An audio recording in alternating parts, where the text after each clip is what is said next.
D'accord. D'accord. Donc, c'est un grand plaisir pour moi de modérer cette session. Et donc, professeur Eloin, donc psychiatre, c'est pas, il va nous parler des syndromes d'apnée hypopnée obstructive du sommeil et en fait la psychiatrie. En fait, moi je suis neurologue, je suis de Marrakech. Maintenant, je suis à Ngrir. Professeur Eloin, il est psychiatre. Et là, ça montre un peu la pluridisciplinarité, comme ça a été mentionné par les collègues. Donc, en fait, il faut savoir travailler en équipe. Il y a le pneumo, il y a l'ORL, il y a le neurologue, il y a le psychiatre, le cardiologue. Et en fait, l'idéal, c'est que tous ces patients soient revus en staff. Donc, en fait, moi, je me rappelle quand j'ai fait mon stage à Montpellier en 2002. Donc, c'était avec le patron du sommet à Montpellier. Et donc, en fait, chaque matin, il y avait le neurologue, le pneumologue, l'ORL, le cardio. Et le staff envoyait tous les tracés. Et après, on prenait des décisions. C'est vrai, il y a des malades faciles, mais il y a quelques patients difficiles où il faut l'avis de tout le monde. Et donc, professeur Pelouin, donc, il est psychiatre. Il va nous parler de la psychiatrie, bien sûr, causes ou conséquences, mais on voit bien que c'est déjà très, très multidisciplinaire.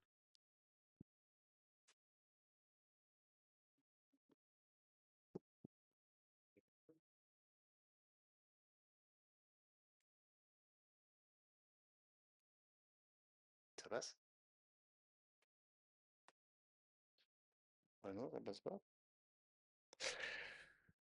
Bonjour à tous, Cyril Pellouin. Effectivement, je suis psychiatre dans la région de Montpellier et je me propose de parler avec vous de la relation qui existe entre le SAOS et certaines pathologies psychiatriques. Bon, en guise d'introduction, ça, je pense qu'il y a des choses que vous savez, hein, c'est-à-dire que le SAOS est une pathologie fréquente, hein, selon les données, on a de 10 à 30% de la population adulte. Dans la littérature, sur les 5-6 dernières années, on voit statistiquement associer, pour le moment je parle que de statistiques, la dépression, les troubles anxieux et certains troubles cognitifs. Dans les troubles cognitifs, il y en a un que je connais bien, c'est le TDAH/I, qui est effectivement très très lié statistiquement au SAOS. On essaiera de voir qu'il y a une association statistique forte, mais aussi une relation bidirectionnelle complexe entre le SAOS et certaines pathologies psychiatriques. La définition du SAOS, c'est sûrement pas à vous que je vais vous faire l'insulte de vous rappeler la définition du SAOS, mais je ne l'ai pas mis en diapositive. Par contre, je vais faire un petit rappel sur ce que c'est que la dépression et l'anxiété, parce que c'est pas forcément clair pour tout le monde. Le syndrome dépressif ou état dépressif majeur, comme on l'appelle dans DSM-5, ou dépression tout court, tout ça c'est synonyme. De quoi s'agit-il? Il s'agit d'un trouble de l'humeur. Et c'est probablement le plus fréquent des troubles que l'on croise en psychiatrie, mais pas seulement. En France, en tout cas, c'est le deuxième motif de consultation en médecine générale. D'après l'OMS, ça concerne un cinquième des humains, 20% de l'humanité. C'est quand même pas rien du tout. Et toujours d'après l'OMS, c'est la deuxième cause de morbidité mondiale. Et d'ici 2030, le syndrome dépressif pourrait être ex aequo avec la première cause actuelle, c'est-à-dire les maladies cardiovasculaires. Donc c'est fréquent, c'est pas rien du tout, et surtout c'est une vraie maladie. Donc je vous ai dit que c'est une maladie de l'humeur, humeur ou thymie ou morale, le moral, pas la morale. L'humeur ou la thymie, qu'est-ce que ça signifie pour nous en psychiatrie? Alors c'est compliqué de parler d'organes parce qu'un cerveau, il n'est pas constitué de cette façon. On parle plutôt d'entité ou de processus. Donc c'est l'entité ou processus psychique qui nous permet de donner une coloration agréable ou désagréable à chacun des moments de notre vie. Pour faire clair, c'est une espèce de thermostat, comme les clims là, qui va nous envoyer des larmes si on assiste à un enterrement ou des rires si on assiste à un mariage. Disons que dans la dépression, ce thermostat est comme déréglé. Il est coincé vers le bas. Et on est triste quoi qu'il arrive. C'est ce qu'on appelle l'humeur triste et qui est le noyau central de la sémiologie du déprimé. J'insiste sur le fait que c'est une maladie. Ce n'est pas un état d'âme, ce n'est pas une faiblesse de caractère, c'est pas une trop faible personnalité. L'humeur triste, c'est vrai qu'elle ressemble beaucoup au coup de blues, ou au coup de cafard, ou au spleen de Baudelaire. Mais il y a des différences essentielles entre l'humeur triste du déprimé et le coup de cafard. C'est que le coup de cafard, c'est vrai que c'est une tristesse, mais d'abord, elle va pas être très longue dans le temps. Ça va durer quelques jours, éventuellement 2 semaines, et après, ça va s'éteindre. Mais surtout, la tristesse du cafardeux, comme on a tous éprouvé ça un jour dans notre vie, elle est mobile, mobilisable. Si un bon ami nous emmène au resto, puis on va voir un cinéma, un film au cinéma un peu sympathique, on va rire et on va changer d'état d'esprit, ça ira mieux. L'humeur triste, c'est une tristesse qui est très peu mobilisable. On fait guili-guili sous le menton, le déprimé bouge pas d'un cil. Ensuite, dans la dépression, on n'a pas que l'humeur triste comme symptôme majeur, on va avoir aussi un ralentissement idéomoteur, une fatigue globale, physique et psychique. Nos aïeux, jusqu'à la fin du 19e siècle, appelaient ça la psychasthénie. Enfin, on va avoir des idées morbides, des idées noires, hein, une tendance à l'autodévaluation, à l'autoculpabilisation, à la triade de Beck. Hein, Beck, c'est un psychiatre du 19e aussi, c'est une vision pessimiste de soi, des autres et de l'avenir. Et dans les cas les plus graves, on va voir apparaître des idées suicidaires. Et c'est entre autres ça, le degré d'apparition des idées suicidaires qui va conditionner la sévérité ou pas de l'épisode dépressif auquel on a affaire. Donc, dans les situations les plus légères, hein, on appelle ça donc un syndrome dépressif léger, il y a quasiment pas d'idées suicidaires. Comme ça, on est content. Moyen, ça commence à apparaître. C'est-à-dire que c'est envisagé comme une possibilité, comme une solution possible à régler ces problèmes, avec éventuellement des idées ou des comportements que j'appelle moi trompe-la-mort. Vous savez, c'est les gens qui vont prendre la voiture en se disant: «Oh, bon, de toute façon, si j'ai un accident de la route, je serai une grande perte pour personne». Vous voyez, une espèce de, on ne lutte plus vraiment, on n'a plus vraiment cet instinct de survie. Et puis évidemment, après, le dernier stade, le plus sévère, alors là, on a des idées suicidaires bien délimitées, des scénarios, éventuellement des prises de disposition. Ils vont voir le notaire pour faire un testament. Ils commencent à accumuler des boîtes de médicaments de tous les côtés, justement pour pas se rater. Alors là, on va parler d'épisodes dépressifs sévères. L'anxiété, quant à elle, ça c'est un trouble des émotions. En tant que telle, l'anxiété c'est une émotion normale de l'être humain. Tout comme la colère, la jalousie, la joie, l'émerveillement. L'anxiété est une émotion normale, physiologique, lorsque l'on se trouve dans une situation de menace. Dans une situation d'attaque, c'est la colère qui se lèverait. Dans une situation de menace imminente, c'est l'angoisse qui arrive. C'est ce qu'on éprouve lorsqu'on est sur l'autoroute et qu'il y a un chauffard qui nous fait une queue de poisson. Ce qu'on ressent comme décharge, c'est une attaque de panique, en bonne et due forme. L'anxiété devient un problème de santé quand cette émotion survient soit de façon inadaptée. Faire une attaque de panique au rayon fruits et légumes d'un supermarché, voilà, ça c'est pas adapté. Ou bien c'est adapté, il y avait une bonne raison de faire une attaque de panique, mais la réponse émotionnelle est disproportionnée par rapport à la cause.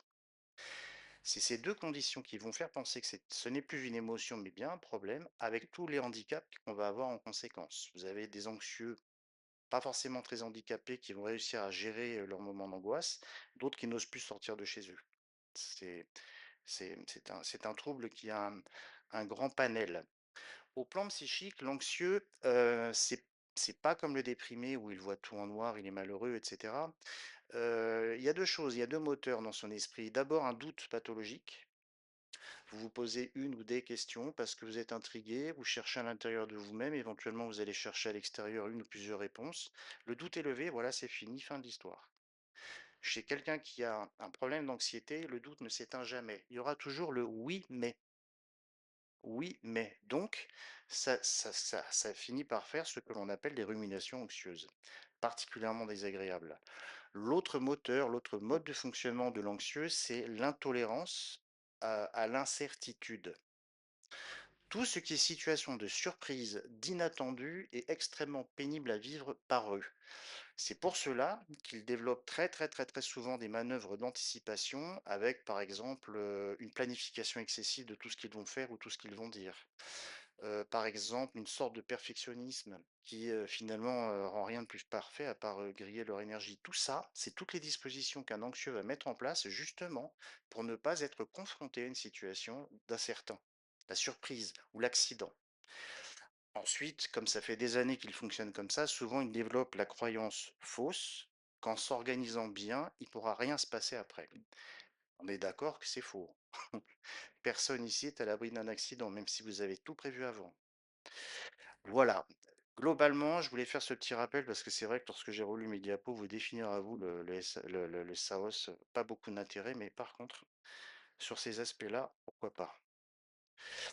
La physiopathologie du SAOS, du SAOS, bon, bah voilà, un collapsus des voies aériennes, des apnées qui arrivent de façon répétée par la suite, ce qui provoque des hypoxies intermittentes, voire des hypercapnies. Cela occasionne des micro-réveils, bah, parce que le cerveau se défend, et de ce fait, on a une fragmentation du sommeil. Quelles conséquences biologiques le SAOS peut avoir, et en particulier sur la cible encéphalique? Bah, il y a deux choses qui vont se passer. Trois choses principales qui vont se passer. D'abord, ça crée un stress oxydatif. En clair, c'est pas bon pour les neurones. C'est même susceptible de les altérer. Ensuite, cela va créer une inflammation, non pas seulement au niveau encéphalique, mais même systémique, avec notamment une augmentation de l'IL6 et du TNF-alpha. On va aussi trouver une activation du système sympathique, lequel est adrénergique, plutôt excitateur, et enfin une dysfonction endothéliale. Quel est l'impact sur le cerveau en tant qu'organe? On va avoir une atteinte volontiers dans le cortex préfrontal et dans l'hippocampe. En quoi ça nous intéresse en psychiatrie? Le cortex, enfin la zone préfrontale, médiane et ventrale et rétro-orbiculaire, entre autres. On sait qu'un sujet sain, c'est-à-dire qui n'a pas de pathologie de l'humeur ou d'anxiété, c'est dans cette zone-là que va siéger la plus grosse activité qualitative sérotoninergique.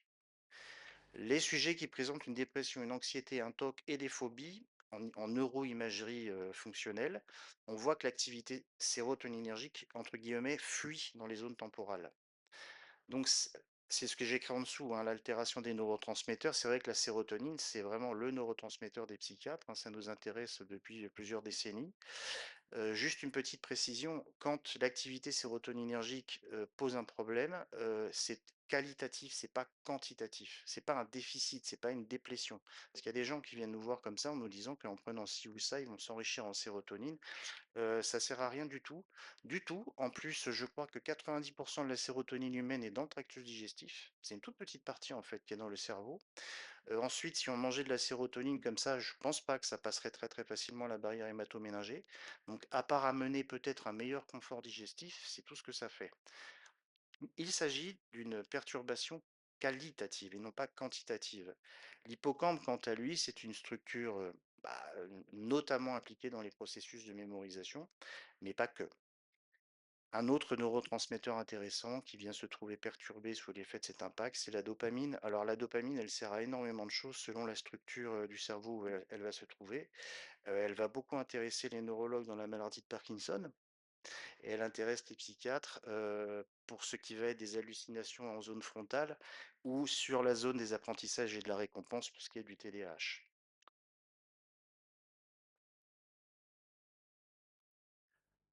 Le SAOS sur la dépression, que se passe-t-il? On sait qu'il y a une prévalence plus importante de syndrome dépressif chez les patients ayant un SAOS jusqu'à 40%, ce qui est quand même pas rien du tout. Par quel mécanisme hypothétique cela viendrait d'une part de l'hypoxie qui induit une neuroinflammation et la fragmentation du sommeil qui crée une dysrégulation émotionnelle. Sur l'anxiété maintenant, que se passe-t-il? Le SAOS produit une hyperactivation sympathique chronique avec, entre autres, comme conséquence une augmentation du cortisol nocturne. Vous savez que le plus bas niveau de cortisol dans une journée ordinaire, bah, c'est la nuit vers 3 heures. C'est pour ça qu'on a l'afflux d'urgence au CHU, parce que ou les tentatives de suicide à 3 heures du matin, c'est connu, hein, c'est plutôt à ce moment-là de chute. Et aussi un sommeil non réparateur. Chez un anxieux, c'est particulièrement mal vécu en général. Sur les cognitions, on sait que le SAOS perturbe l'attention, d'où le TDAH. Enfin, J'ai pas dit que le TDAH est une conséquence du SAOS, du SAOS. Je dis que ce sont deux pathologies très fréquemment associées à hauteur de 42%. Donc il y a à voir, mais la relation de cause à effet, elle est bidirectionnelle en fait. Du moment que que vous avez une altération attentionnelle, vous aurez fatalement une altération mnésique, en tout cas sur la mémoire immédiate. Si vous n'êtes pas à ce que vous faites au moment où vous le faites, vous l'imprimerez pas.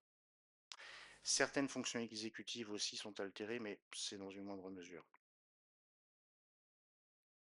Les troubles psychiques sur le SAOS, que se passe-t-il?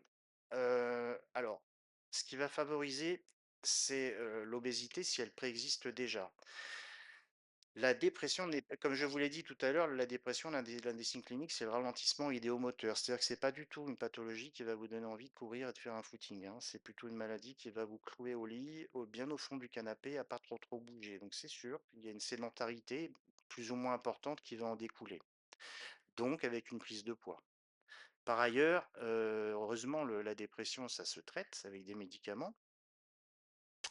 Lesquels médicaments peuvent éventuellement jouer un rôle délétère sur le SAOS. À savoir que certains peuvent faire prendre du poids. Alors, pas tous, c'est assez variable. Disons que dans les antidépresseurs, il n'y en a pas énormément en fait de molécules qui vont faire prendre du poids. Voilà, je pense au mirtazapine notamment, le Norset en France. Je pense au Xeroquel, qui n'est pas un antidépresseur en tant que tel, mais qui a une activité antidépressive, c'est un antipsychotique. Les plus gros pourvoyeurs de prise de poids en psychiatrie, c'est surtout les antipsychotiques, hein. Celui qui me vient en tête particulièrement, c'est l'olanzapine, une prise de poids de 7-8 kilos en moyenne. Le lithium aussi, 66% des patients prennent 10 kilos en 10 ans. Donc, on a des prises de poids liées au traitement qu'on utilise en psychiatrie, mais pas tous, heureusement. On va aussi avoir un autre problème avec les benzodiazépines. Comme vous le savez, les benzodiazépines, évidemment, c'est anxiolytique, c'est hypnotique, c'est antiépileptique et c'est aussi myorelaxant. Et les 17 muscles de la langue n'échappent pas à cette règle. Les antidépresseurs, quant à eux, je parle des sérotoninergiques notamment, oui, les sérotoninergiques, bon, les effets sur le SAOS sont variables et pas tous très bien établis. Globalement, il n'y a pas trop de problèmes pour ce qui est des sérotoninergiques en tout cas. Si on parle des tricycliques, donc les antidépresseurs qu'on utilisait avant, certains peuvent être problématiques parce qu'ils sont sédatifs. Voilà. Donc il y a plusieurs éléments, de par la pathologie dépressive par exemple elle-même et les médicaments qu'on emploie pour les traiter, il y a plusieurs éléments qui sont susceptibles d'aggraver un SAOS déjà existant. La relation entre sommeil et psychiatrie, indépendamment du SAOS, bah, elle est pas nouvelle, hein. Tout le monde le sait bien qu'un dépressif par nature ou un anxieux par nature, même sans parler de SAOS, de SAOS, va pas bien dormir. On a plusieurs choses que l'on peut trouver, un retard d'endormissement, une difficulté à maintenir le sommeil, un sommeil fragmenté, une désorganisation des cycles. On a plusieurs troubles du sommeil qui existent spontanément dans différentes pathologies psychiatriques. Alors, si on se risque à un petit schéma ou en tout cas une illustration de cette relation bidirectionnelle, partons du SAOS, qui induit une hypoxie et un sommeil fragmenté, lequel favorise la survenue d'épisodes dépressifs et anxieux. Lesquels épisodes dépressifs et anxieux, de par leur nature et de par les médicaments employés, font prendre du poids. Laquelle prise de poids aggrave le SAOS et on repart au début. Donc la relation se fait dans les 2 sens et elle s'auto-entretient.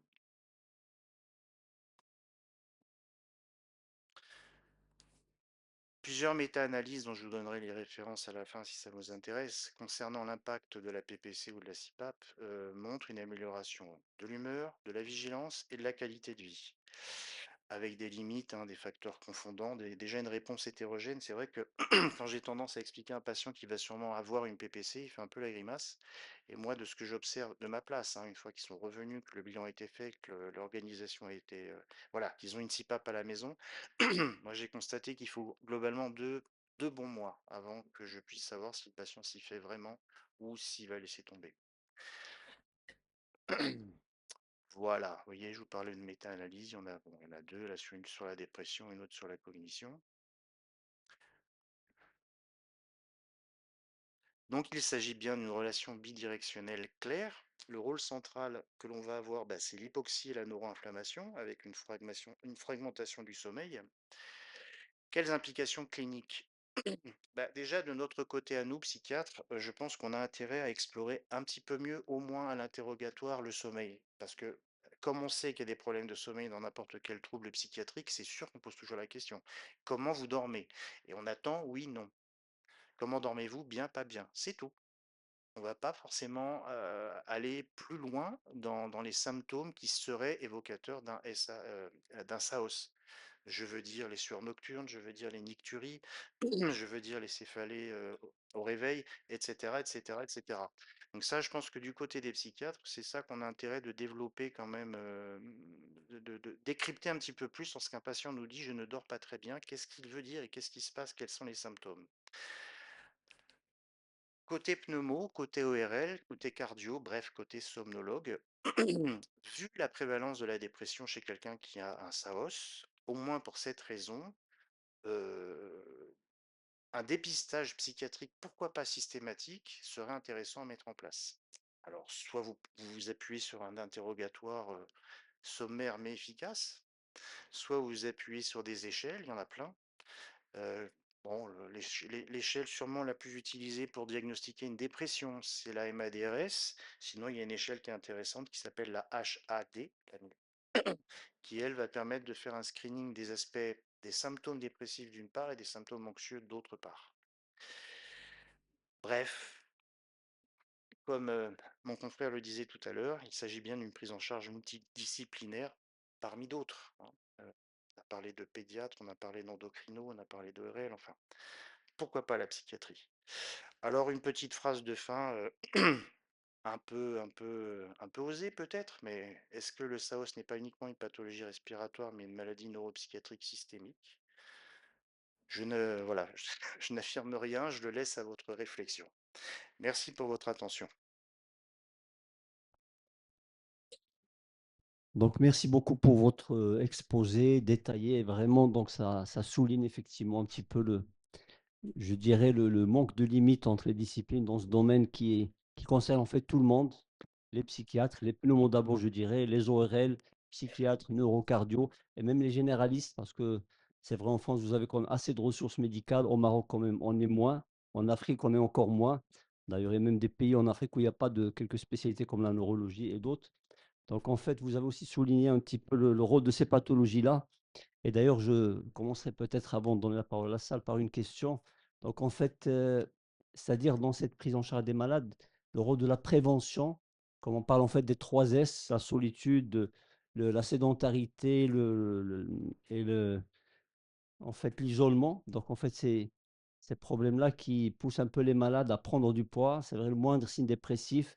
Après là, il y a le cercle vicieux qui commence. Comment en fait on peut agir par des mesures faciles comme le sport, l'activité physique, la sociabilité, etc. Et surtout en fait par les médias, je pense qu'il y a le rôle aussi à faire, pas que pour les sociétés savantes, mais aussi les médias, les télés, les réseaux sociaux actuellement. Donc parfois c'est négatif parce que les gens passent beaucoup de temps sur les écrans, mais je pense qu'il y a quand même quelques astuces faciles. Quels conseils donnez-vous à vos patients un peu pour prévenir? Alors pour ce qui est d'un patient dépressif, en TCC, c'est-à-dire thérapie cognitive et comportementale, on peut procéder à une technique que l'on appelle l'activation comportementale. L'activation comportementale, on n'en est pas encore à parler de sport, on parle juste d'activité physique. On va leur demander, allez, 10 minutes, 15 minutes, tous les jours, de faire quelque chose de physique, à leur niveau. Et ça peut être des choses extrêmement simples. Sortir, aller acheter une baguette de pain, ça c'est typiquement français, au coin de la rue, puis revenir à pied. Ça peut être faire un tour au parc avec un enfant ou avec un animal de compagnie. Voilà, des choses à leur portée qui sont faisables, mais 10 minutes tous les jours. Parce que, comme je le disais tout à l'heure, la dépression, c'est une maladie qui vous écrase dans un lit. Voilà. Si vous faites que ça de la journée, le soir, vous avez une très mauvaise image de vous. Comme vous avez une très mauvaise image de vous, bah, le lendemain, c'est surtout de rester au lit que vous allez avoir envie. Et etc., etc., etc. Si on leur demande de sortir, de faire quelque chose 10 minutes tous les jours, au moins, à la fin de la journée, ils peuvent se dire, j'ai fait ça. Et paradoxalement, ils s'aperçoivent que plus ils vont s'activer, voire même faire du vélo, voire même reprendre la course à pied, et ils vont être de moins en moins fatigués et de plus en plus en forme. Alors, paradoxal pour eux, de leur point de vue, hein. Nous, on sait bien que ça fonctionne. Mais voilà, c'est ça, l'activation comportementale que l'on suggère. Ce qui n'empêche pas, par ailleurs, si on constate que le sommeil n'est pas de bonne qualité et qu'il y a beaucoup de signes en dehors du sommeil en rapport avec un SAOS, bah, de les envoyer faire une PSG, puisque le soin de la dépression avec les moyens psychothérapeutiques et médicamenteux potentialisé par le soin du SAOS. Alors, cette potentialisation thérapeutique, j'en ai pas parlé dans mon exposé parce qu'on repartait, on repartait sur un autre sujet et ça a déjà été fait, c'est-à-dire la bipolarité. La bipolarité, c'est un autre trouble de l'humeur, plus rare que la dépression toute seule, mais particulièrement sévère parce qu'il est chronique et il impose un traitement toute une vie. Traitement éventuellement qui vont faire prendre du poids, etc., etc. Là aussi, il y a une relation statistique entre les deux très, très, très importante. Et la première cause de mortalité des patients qui souffrent de bipolarité, c'est la sédentarité. Enfin, toutes les pathologies qui découlent de la sédentarité. Enfin, juste derrière, il y a le suicide, malheureusement, hein. Le risque monte il est fois 36 dans la bipolarité. Donc, pour répondre à votre question, voilà ce qu'on suggère, l'activation comportementale. D'accord. Merci. Donc, surtout aussi, il y a l'effet un petit peu de l'activité physique sur l'endorphine, la dopamine, comme vous l'avez souligné, la sérotonine. On fait tout ça. D'ailleurs, il y a un régime qu'on dit très simple, c'est le 5. Moi, ce que je dis à mes malades, c'est le 35-0. 30 minutes de marche par jour, 5 fruits et légumes et zéro produit toxique. Pas de cigarette, pas de stress, même si on n'arrive pas à s'en passer.